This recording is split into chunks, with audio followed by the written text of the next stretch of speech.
अभिवादन स्वीकार कीजिए ब्रजेश मिश्रा का और आप देखना शुरू कर चुके हैं द डिबेट। बहनों भाइयों, उत्तर प्रदेश में अब उपचुनाव को बहुत थोड़ा वक्त बचा है और उम्मीद की जा रही है कि यूपी में जल्द ही विधानसभा के उपचुनाव 10 सीटों पर घोषित होने वाले हैं और ये प्रक्रिया बहुत जल्द अपना ली जाएगी।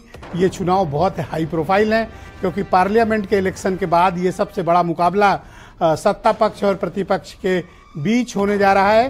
क्या होगा इस मुकाबले में, आज चर्चा का विषय यही है। बहनों भाइयों, उत्तर प्रदेश में उपचुनाव को अब बहुत थोड़ा वक्त बचा है। उम्मीद यह की जा रही है कि विधानसभा के उपचुनाव बहुत ही शीघ्र घोषित किए जा सकते हैं। जैसा कि आज आपने देखा होगा कि चुनाव आयोग इन दिनों जम्मू कश्मीर के दौरे पर है और वहां कभी भी चुनाव घोषित हो सकते हैं। उम्मीद यह की जा रही है कि कश्मीर के साथ ही उत्तर प्रदेश में भी उपचुनाव करा लिए जाएंगे। उम्मीद है इस बात की कि जल्द होंगे। बहनों भाइयों, 1 या 2 सीट नहीं बल्कि 10 सीटों के लिए उपचुनाव है और 10 सीटें मतलब बहुत बड़ी बात। और इसमें पूरब से पश्चिम, उत्तर से दक्षिण तक की 10 सीटें हैं, तो एक मिजाज भी पता चलेगा कि उत्तर प्रदेश के लोग जिन्होंने पार्लियामेंट में अभी जिस तरह का मैंडेट दिया है, क्या यही मैंडेट वो आगे भी देंगे या इस मैंडेट में कोई फेरबदल होने वाला है। बहनों भाइयों, सामान्य तौर पर अगर देखें तो इसमें बहुत जबरदस्त मुकाबला ये बीजेपी और समाजवादी पार्टी के बीच होगा और इनके अलाइंस पार्टनर के बीच।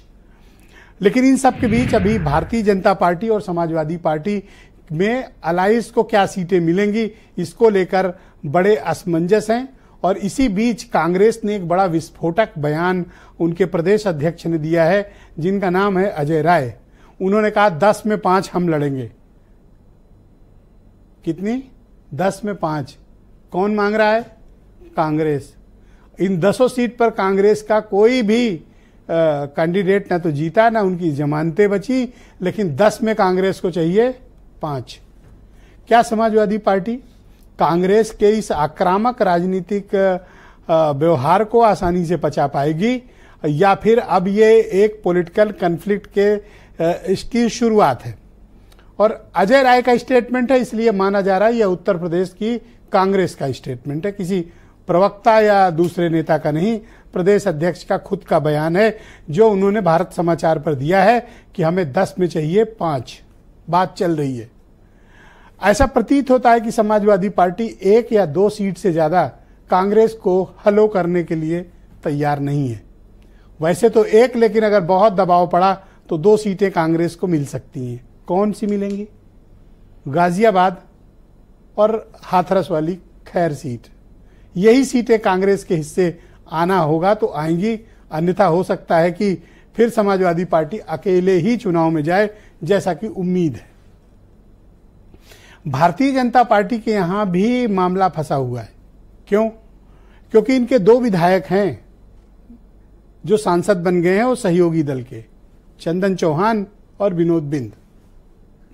वैसे विनोद बिंद हैं भारतीय जनता पार्टी के, लेकिन है वो निषाद कोटे के आदमी। अब मझुआ सीट और मीरापुर, ये तो कंपलसरी है कि निषाद पार्टी को और आरएलडी को 1 सीट देनी पड़ेगी। लेकिन आरएलडी क्या सिर्फ 1 सीट से मान जाएगी? ऐसा प्रतीत नहीं होता। क्यों? क्योंकि अब आरएलडी अपना फुटप्रिंट बढ़ाएगी, पश्चिम में खास तौर पर। कारण क्या है कि भारतीय जनता पार्टी के पास पश्चिम यूपी में नेतृत्व का अभाव उत्पन्न हो गया है, वो भी पर्टिकुलर एक डोमिनेटिंग बिरादरी के भीतर। अब उस गैप को तत्काल अगर कोई फिलअप करना चाहता है तो वो है राष्ट्रीय लोकदल। उन्हें लगता है हम जितनी अधिकांश सीटों पर लड़ेंगे, बीजेपी से उस किले को हम अपने पास लेने में कामयाब होंगे, ताकि 2027 का निगोशिएशन बहुत स्ट्रांग हो। अभी पहले दोनों तरफ से लड़ाई इस बात की है कि कौन सा अलायंस पार्टनर मेन पार्टनर से कितनी सीटें खींच लेगा, यानी शेर के जबड़े से कौन कितना मांस खींच पाएगा। अभी लड़ाई इसी बात की है। बीजेपी के यहां भी वो क्राइसिस है और समाजवादी पार्टी के यहां भी वही क्राइसिस है। लेकिन कांग्रेस ने बहुत बड़ा मुंह खोला है, 5 सीट। Is it possible? क्या ये लॉजिकल है या फिर कोई कन्फ्लिक्ट की शुरुआत? क्या राष्ट्रीय लोकदल सिर्फ मीरापुर सीट पे मान जाएगा? लगता नहीं, बड़ा मुंह खोलेगा।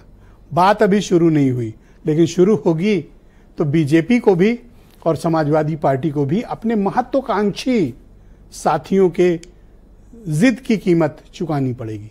आप कुछ स्टेटमेंट सुने, फिर आज की डिबेट हम आगे बढ़ाएंगे। वो जो 5 सीटें समाजवादी पार्टी के सांसद चुन के गए हैं, वो 5 पे समाजवादी पार्टी मजबूती से अपनी लड़ाई लड़ेंगे।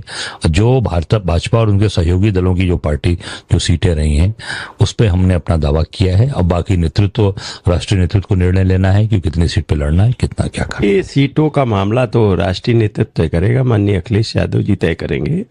लेकिन जनता ने जो तय किया है कि बीजेपी को 10 की 10 सीटें हरानी है और हम लोग 10 की 10 सीटों पे समाजवादी पार्टी और इंडिया गठबंधन जीतेगा। बीजेपी को पूर्ण बहुमत में जाने से रोकने का काम माननीय अखिलेश यादव जी के पीडीए ने किया है। कांग्रेस अपनी खोई हुई जमीन हासिल करने के लिए तमाम प्रयास कर रही है। ये नूरा कुश्ती इन दोनों दलों में चल रही है और मुझे लगता है कि कांग्रेस के पास ना कार्यकर्ता है फील्ड में, ना ही नेतृत्व है उत्तर प्रदेश के अंदर। तो अब समाजवादी पार्टी की दया पर सब निर्भर करता है।